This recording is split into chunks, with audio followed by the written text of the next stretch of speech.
Bayangkan sebuah bangsa yang masa depannya tidak lagi ditentukan oleh latar belakang tetapi oleh akses yang adil terhadap pendidikan sejak dini. Disitulah arah baru Indonesia sedang dibangun hari ini. Pemberian gelar Educator of in Chief kepada Presiden Prabowo Subianto bukan sekedar simbolik. Ia merefleksikan arah kebijakan yang berupaya menjadikan pendidikan sebagai fondasi utama pembangunan secara nasional. Melalui 15 transformasi strategis, melalui program makan bergizi gratis untuk puluhan juta anak, renovasi sekolah menjadi smart classroom, hingga perluasan akses beasiswa dan kampus unggulan, negara sedang membangun ekosistem pendidikan yang lebih inklusif dan berkelanjutan.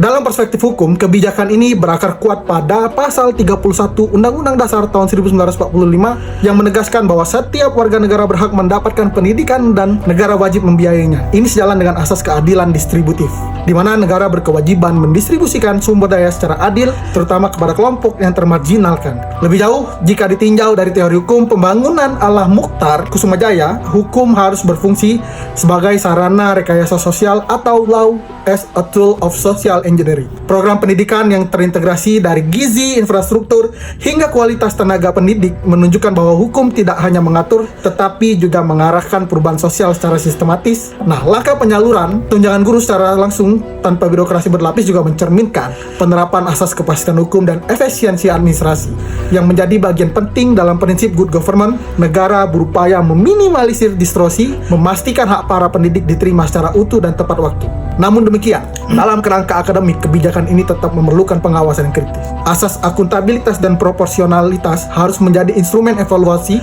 apakah seluruh program benar-benar tepat sasaran, berkelanjutan, dan tidak menimbulkan ketimpangan baru, baik antar wilayah maupun antar kelompok sosial. Pada akhirnya, transformasi pendidikan ini tidak boleh berhenti pada ambisi kebijakan. Ia harus terus diuji dalam praktik, diukur dampaknya, dan dikawal secara kolektif karena pendidikan bukan sekedar program, melainkan investasi jangka panjang dalam membangun peradaban yang adil, rasional, dan berdaya saing global. Jaga Indonesia.